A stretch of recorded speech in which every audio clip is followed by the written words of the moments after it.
Y bueno, estamos haciendo este programa el día de hoy y en general siempre desde Radio Pauta. Y Radio Pauta se encuentra nada menos y nada más que en la comuna de Providencia.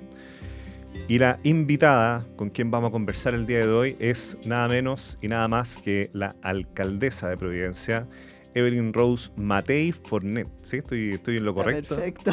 Hola, Sebastián. Muchas gracias por aceptar la invitación de esta conversación en Para Ayer. Encantada, sobre todo que es un tema súper importante, ¿no? El acceso a la vivienda y efectivamente de una enorme urgencia. Exactamente, y de hecho una de las cosas que a nosotros nos interesa poder posicionar, ¿cierto? Es darnos cuenta que conversar de la vivienda o conversar del barrio es conversar al final de la vida, de la convivencia. Y por eso conversar con distintas personalidades, bueno, y tu propia experiencia, perdona, estamos con la autoridad de la comuna, así que yo le pedí permiso para poder tutearla, así que...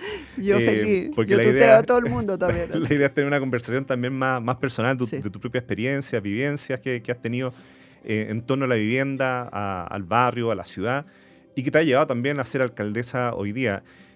Una primera pregunta, ¿dónde naciste? O sea, el barrio en que naciste, ¿en qué contexto naciste? ¿Cómo? Yo nací en Ñuñoa, ¿no? Y mis padres, pero muy pronto, en realidad, mis primeros recuerdos son en realidad del Norte Grande. Mira. Estuvimos viviendo en lo que hoy día es Alto Hospicio, yo creo que 2 años, Iquique hacia arriba, ¿no es cierto? Y ahí no había nada más que la base. Y de hecho todavía hoy día, si uno va a Alto Hospicio, en un lugar está la torre de control de lo que era la base aérea, los Cóndores se llamaba. Así que yo viví apreciando esos cerros pelados, esa luminosidad, la vista al mar, me encanta. Y después estuvimos 3 años en la base Cerro Moreno de Antofagasta, que está un poco al norte. En esa época era como muy lejana a la ciudad, hoy día está prácticamente ya pegada a la ciudad. Y ahí hice primero básico en la escuelita pública de la base aérea. Nuevamente eran esos cerros pelados, era esa enormidad, era el mar. Hoy día realmente yo adoro el Norte Grande, me encanta cada vez que estoy ahí. Pero después nos vinimos y estuvimos viviendo mucho tiempo en Gran Avenida, Paradero 34, porque mi padre trabajaba en lo que es hoy, en la escuela de aviación, y vivíamos Perfecto. al frente. Pero cruzábamos, yo ya estábamos en el colegio alemán, que está donde está hoy día el Duoc, y cruzábamos toda la ciudad, y eso me marcó mucho. Me marcó mucho porque nos veníamos 6 o 7 niños en un auto al colegio alemán. Algunos vivían en el paradero, nosotros estábamos en el paradero 34, otros estaban en el 27, 28, etc. Y ahí me tocó ver todos los días, todas las mañanas, en invierno y en verano, lo que en ese momento se llamaban las poblaciones callampa, que eran viviendas, si les puedes llamar viviendas, hechos de trozos de plástico, trozos de aluminio, trozos, lo que hubiera. Todos colgados a la luz, no había agua potable, no había alcantarillado. Y de las cosas que a mí siempre me chocaban brutalmente, y yo creo que influyó mucho toda mi vida después, era ver en invierno a niños con poco abrigo y a pata pelada.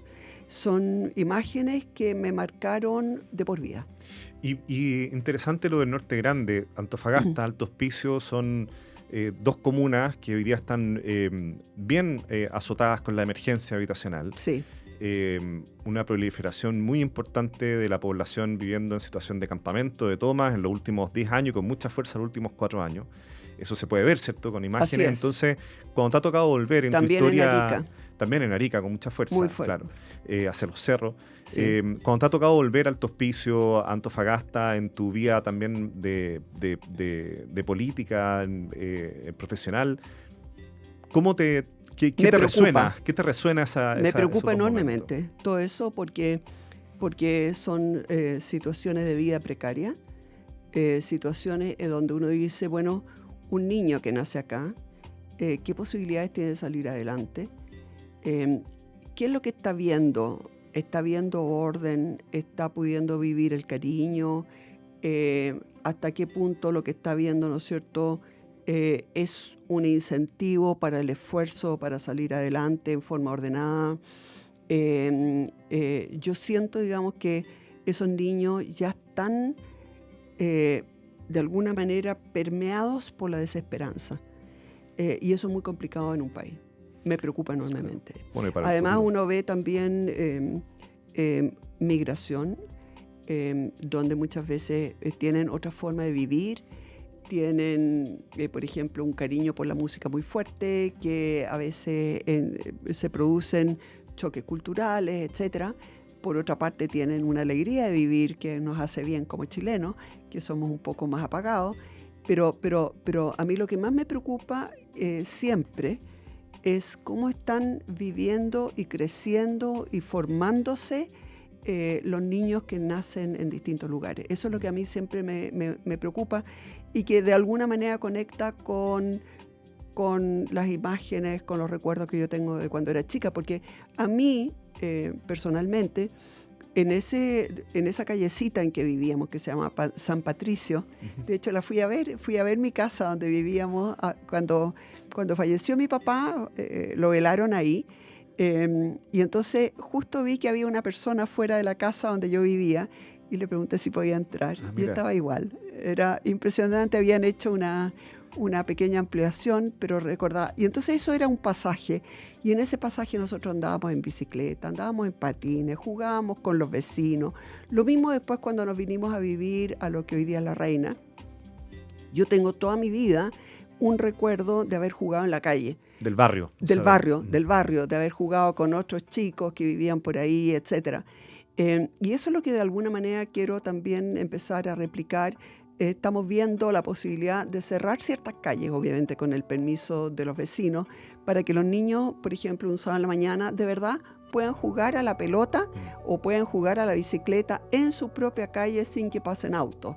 Creo que ese tema del barrio, de la conexión, es súper importante en la vida de las personas. Que es un poco también el proyecto de Providencia, ¿no? O sea, sí. Más allá en la historia, ¿cierto? En la historia, Providencia sí. Ha tratado de hacer una comuna que releve justamente esta idea del barrio. De la comuna. Claro. De la comunidad, del barrio y de la comunidad. Y del cariño y del conocimiento y de la corresponsabilidad con los vecinos.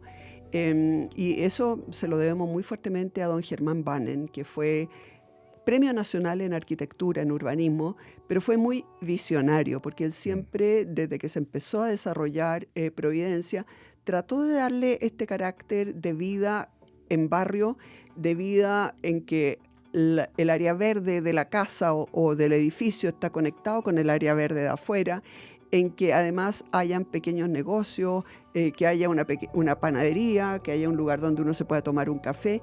Todo eso va construyendo lazos humanos, en que hay plazas que son entretenidas, en que la gente se junta. Entonces, por ejemplo, en el COVID lo vimos muy fuertemente. Nosotros obviamente que nos preocupamos mucho de nuestros adultos mayores que no podían salir, pero nos dimos cuenta que los propios habitantes del resto del edificio se preocupaban de sus adultos mayores. Ellos podían salir, le iban preguntando, necesita algo, le compro algo, etcétera. Entonces fue muy lindo esa vida en comunidad. Además que la idea de barrio me parece que es una escala como súper interesante, además que hace mucho eco en Chile. Yo creo que a los chilenos, chilenas, la idea de barrio se le viene la idea de una comunidad, ¿cierto? Cuando uno habla de casa es como algo a veces muy aislado, concreto. muy chico. Claro, muy atomizado. Sí. Ciudad es algo un poco demasiado abstracto. Grande. Pero el barrio uno lo aterriza, sí. ¿verdad? En algo que todos hemos tenido de alguna manera esa experiencia, y no hay barrio sin comunidad, ¿cierto? Así es, el barrio implica una comunidad. Y ¿sabes lo que me pasa, Sebastián? A mí me encanta cómo en Providencia, que es una comuna relativamente pequeña geográficamente, sin embargo hay barrios con identidades propias. Por ejemplo, tú vas a Pedro Valdivia Norte y el barrio es totalmente distinto de lo que es el Aguilucho o de lo que es el Vaticano Chico o de lo que es el barrio Las Flores. Cada uno tiene su identidad y eso es muy lindo. Sí. Y en ese sentido, ¿cómo ves la posibilidad de que este proyecto de barrio, ¿cierto?, de comunidad, pueda ser Chile finalmente? Hacer de Chile un gran barrio, si uno quisiera pensarlo así, una gran comunidad. Mira, a mí el tema de las comunidades humanas me resulta central. Déjame que me salga un poquitito la vivienda, pero por ejemplo nos pasa en los colegios. en que los niños entran a un establecimiento educacional para parvularios. Ahí hacen amigos, los papás se hacen amigos, se forman comunidades. Sin embargo, viene después prekinder o primero básico y te mandan para cualquier lado con el sistema de admisión. Y se rompe esa comunidad. Y después viene la enseñanza media en un liceo y se vuelve a romper esa comunidad. Para mí esas comunidades son parte de lo que te da estabilidad, de lo que te da un ancla en la vida. Entonces, es el barrio lo que te permite conocer distintas personas, no solamente los amigos del colegio, sino que hay amigos de barrio que son para toda la vida. Y también creo que hay que darle continuidad a esas comunidades que se crean en los colegios. Yo siento que en Chile tenemos un desarraigo demasiado grande. Nos hemos ido a una vida muy solitaria, a una vida muy en que eres tú y tu iPhone, ¿no es cierto? ¿Cómo se llama? El celular. Claro, el celular. Y en realidad lo que da quilla, lo que da sentido de pertenencia, lo que te permite tener redes de apoyo, son justamente las comunidades. Y yo, por ejemplo, hasta el día de hoy me recuerdo de los vecinos que teníamos al lado de donde mi abuela. Y seguimos siendo amigos. Han pasado, no sé, 60 años. Nos seguimos queriendo como en esa época. Y eso es lo que yo creo que tenemos que ir volviendo a construir barrios en distintos lugares. Y eso es bien difícil en los campamentos. Por eso que para mí el tema de la ciudad y de estas comunidades, ese es básico. Es súper interesante porque conversábamos, de hecho, con unas amistades, la diferencia entre el individuo y la persona. Así, pues. Y el individuo es justamente el que no ve que hay una comunidad, no piensa en un futuro, no ve que hay un pasado, ¿cierto? Así que es. lo antecede.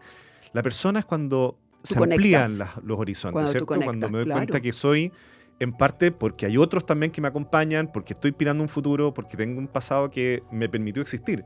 Así es. Entonces, esa yo creo que es la idea de una comunidad está conformada finalmente por personas. Así es. Y en la temática de seguridad, que hoy día está tan fuerte, ¿cierto?, en Chile, la comunidad es un tremendo factor protector, ¿o no? Para nosotros es total. Nosotros, por ejemplo, efectivamente creamos toda una fuerza, ¿no es cierto?, de seguridad ciudadana, nuestros patrulleros a los que queremos mucho, que están muy bien entrenados, etcétera, y donde nosotros hemos metido harta tecnología y sobre todo tratar de llegar muy rápido. Cuando alguien nos pide ayuda, tratamos de llegar en 2 minutos y medio máximo, ¿no? Pero al mismo tiempo, desde un principio entendimos que la seguridad ciudadana no es tarea de los carabineros solamente, no es tarea nuestra solamente, es también tarea de cada uno de los que vivimos y pasamos por el espacio público. Entonces, logramos, ¿no es cierto?, meter muy fuertemente el 1414. O sea que cualquier problema, llama el 1414.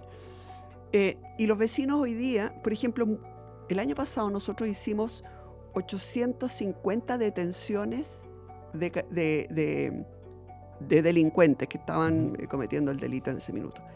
Muchas de ellas fue porque algún vecino, con los ojos bien abiertos, nos dijo, oiga, anda un auto rojo rondando, es tercera vuelta que se pega, hay 3 personas adelante y yo creo que andan robando.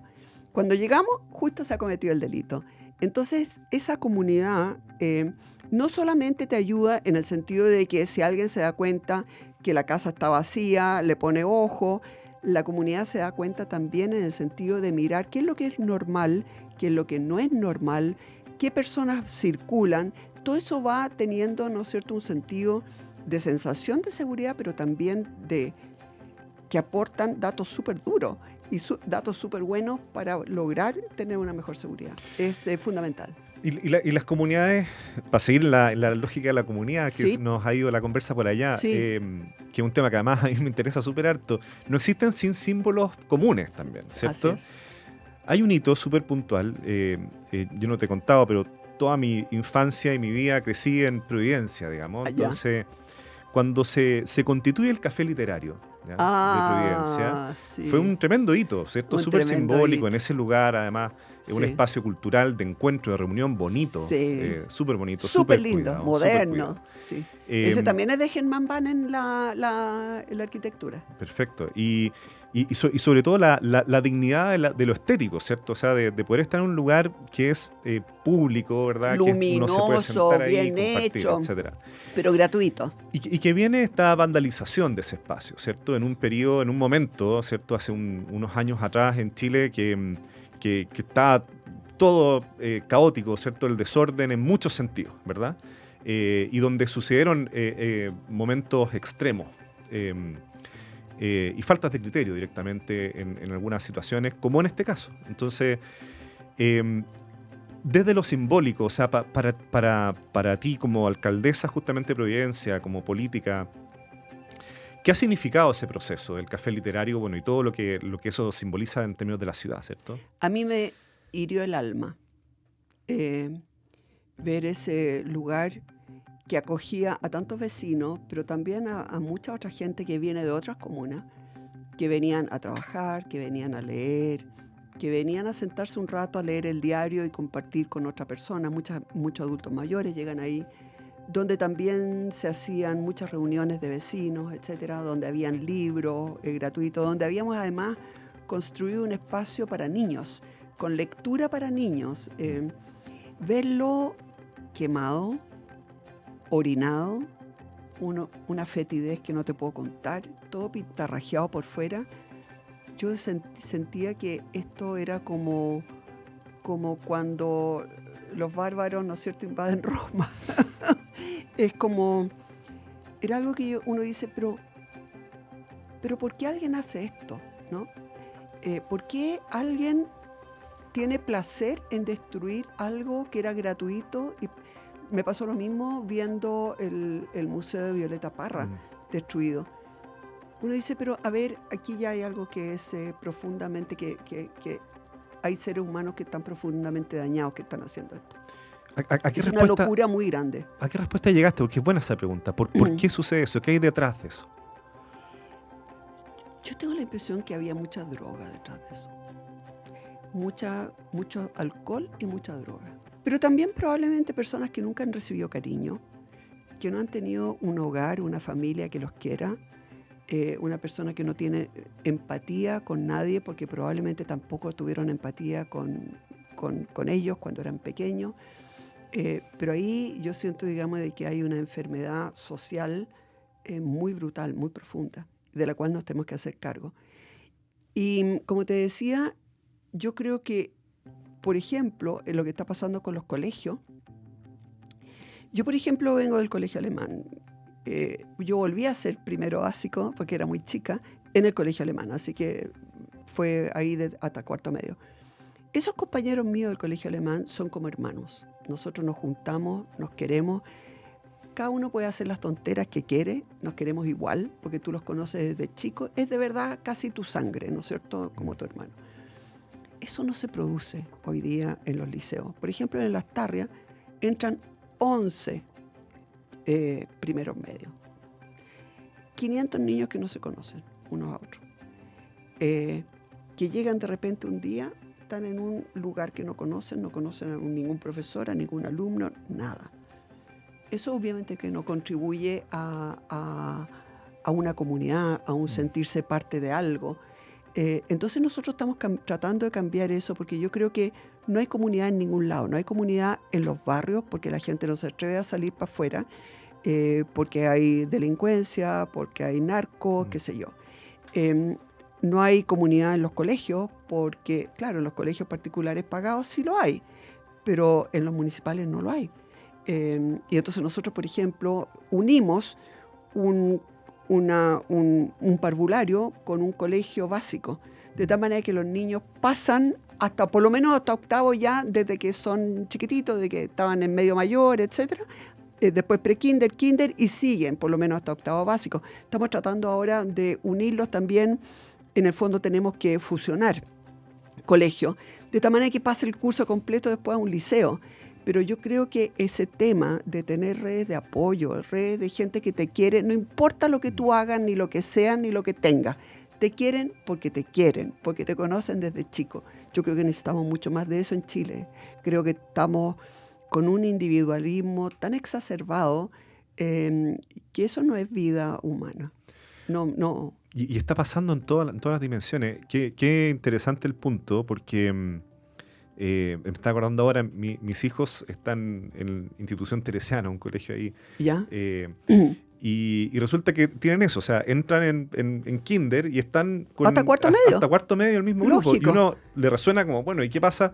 Pero justamente lo que se empieza a generar es, o la apuesta, Esa ¿cierto? pertenencia. Y la apuesta es empezar a solucionar también los conflictos ahí mismo, Pero ¿verdad? lógico, Como con el grupo, con la comunidad que te toca vivir. Exacto, con los otros padres, con los profesores, y uno se involucra y trata de mejorar las cosas. Claro. Pero todo eso va generando un tema como de responsabilidad, como de empatía. Y además, el otro día vimos unos datos que hoy día más del 80% de la demanda habitacional, por decirlo así, está postulando por vías individuales. ¿Ya? No en comités de No en vivienda. comités, lo cual es una pena. Entonces, Porque el comité también, en el fondo, lo que hay ahí son relaciones de confianza, de conocimiento. exactamente. Y en ese sentido, Evelyn, la política pública, porque lo vimos en la pandemia, las comunidades es algo innato, ¿verdad? Las comunidades Sí. se organizaban rápidamente. Se ayudaban. ¿No estaremos desaprovechando esa fortaleza comunitaria que tiene Chile desde la política pública? Absolutamente. Yo creo que nosotros la estamos desaprovechando a todo nivel. A nivel de vivienda, a nivel de barrio, a nivel de colegio, a todo nivel. Yo por lo menos creo en las comunidades porque las he vivido. Porque en realidad yo todavía, como te digo, eso de haber podido jugar en la calle con chiquillos que eran distintos, que tenían distintos pensamientos, que iban a distintos colegios, pero los conocí. Esa era una comunidad. Otra comunidad era mi colegio. Otra comunidad eran los amigos de mis amigos. Que, ¿te fijas? Entonces, pero en cada uno tú vas creando lazos. Y hoy día esos lazos no existen más que con el celular. Y eso, a mi juicio, es profundamente dañino. Y por eso que yo creo que estamos viendo tanta enfermedad mental. Fíjate que nosotros, por ejemplo, en nuestros liceos y en nuestros colegios, lo que más nos piden, lejos, más psicólogo, más psicólogo, más psicólogo, más psicólogo, más psicólogo. Y nosotros no podemos dar atención psicológica en los colegios porque no corresponde, porque nos hacemos cargo de algo que no nos corresponde. Entonces estamos haciendo algunos programas con la Universidad Católica para ver cómo vamos creando ese sentido de comunidad. Entonces, por ejemplo, tenemos una iniciativa que a mí me ha parecido muy linda, que surgió de los mismos alumnos en el Carmela Carvajal, en que ellas quieren estudiar, aprender, por ejemplo, primeros auxilios y cómo ayudar a una persona que está teniendo algún tipo de crisis. Eso es nuevamente tratar de resolver en comunidad lo que le está pasando a otras personas que pertenecen a tu comunidad. Entonces, yo siento que estamos muy con una lógica de intervenir desde afuera. Y yo creo que las comunidades son las que mejor saben qué es lo que necesitan. La experiencia que nos ha tocado trabajar con comités en proyectos habitacionales, qué sé yo, nos damos cuenta de lo siguiente, que para construir comunidad no hay nada más potente que un propósito común. Así ¿ya? es. Que es cuando, por ejemplo, está el proyecto de la vivienda, de la ¿cierto? vivienda. Del barrio, qué sé yo. Sí. Y es prácticamente una fuerza que se sobrepone a todo, cualquier adversidad. A cualquier todo. Pueden esperar 15 años, pero lo logran. Exactamente. Y cuando lo logran, es una felicidad. No, es brutal. Es algo que a mí me tocó acompañar a muchos comités de vivienda en la Cuarta Región, en San Antonio, etcétera. Así que lo conozco y conozco la alegría también. Además, algo muy fuerte que pasa cuando se inauguran las casas es cuando comités de vivienda que llevan 15 años, 20 años, que también han habido jefaturas de hogar que fueron fundantes en ese comité, pero que en el periodo fallecieron. Ya no están. Entonces siempre en los comités hay un momento en que los mencionan. Rinden Claro. Sí, rinden un homenaje. En ese momento a mí se me paran los pelos porque eso no puede ser, ¿no? O sea, que se demore 15, 20 años una vivienda. Hay un estándar ético probablemente que tenemos que tener en el país de cómo hacemos que la entrega de vivienda sea más rápida, ¿verdad? La verdad es que el tema de la vivienda me tiene profundamente preocupada. Estoy tratando de aprender y de leer, etcétera. Pero una de las cosas que uno tiene que entender es que yo leía en un libro que entre el 2008, ponte tú, y el 2022, por ahí, puede que esté equivocada, ponte tú que los salarios habían crecido como en un 40%, pero el costo de la vivienda en un 130%. Claro, se despliega la curva. Entonces, claro, si tu sueldo ha subido en un 40%, pero el costo de la vivienda en un 130%, quiere decir que hay cada vez más gente que no tiene acceso a la vivienda. Y eso es súper complicado porque la vivienda es como el corazón de lo que te hace sentirte tranquilo, seguro. Es lo tuyo, es donde tú llegas toda la noche y cocinas con tu familia y comes con tu familia y lloras con tu familia y gozas con... Entonces, el tema de no tener una vivienda es muy, muy preocupante. Sobre todo que en Chile ya se había armado como un sentido común de que la vivienda propia era como un derecho y era alcanzable. Te podías demorar un poco más, un poco menos, pero finalmente llegabas. Pero se podía, sí. Hoy día ya como que cada vez se hace más lejano eso. Y en esta misma idea que conversábamos anteriormente de persona, la vivienda te permite proyectarte. Algo que tú vas mejorando, cuidando, ¿cierto? Entonces haciendo un jardíncito, plantando un limón. Hay algo de autoestima. Y si una comunidad... Hay mucho de autoestima. Mucho de autoestima. Pero mucho de autoestima. Muchísimo más que en un auto, que en cualquier otra cosa. Yo te diría que los orígenes de la autoestima es obviamente tu familia, es obviamente tu vivienda y es la educación que tú le puedes dar a tus hijos. Yo diría que esos son como las tres cosas que más orgullo y más alegría le pueden dar a un grupo humano, digamos. Y si una comunidad necesita un propósito común, ¿cierto?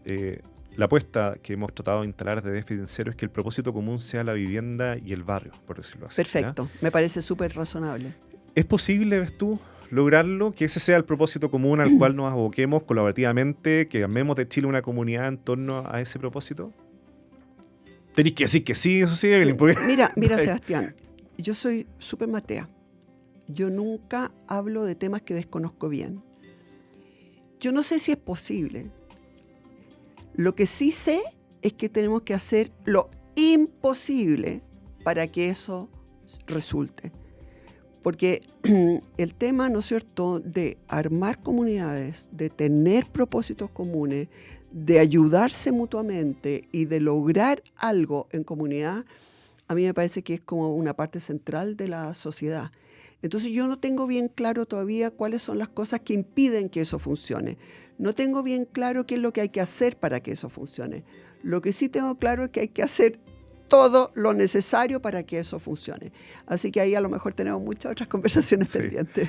Claro, nosotros decimos, en vez de hacer lo posible, es hacerlo posible. Entonces, exacto. Bueno, nos quedamos con esa invitación. Muchísimas gracias por todo este espacio de conversación, por abrirte con nosotros, hablar de tu barrio, ¿cierto?, de tu historia y de Chile, este Chile que queremos que sea comunidad. Así que... Es que un Chile que necesitamos que sea comunidad. Nosotros no podemos seguir con un Chile en que unos se odian a otros y los otros se odian a los unos.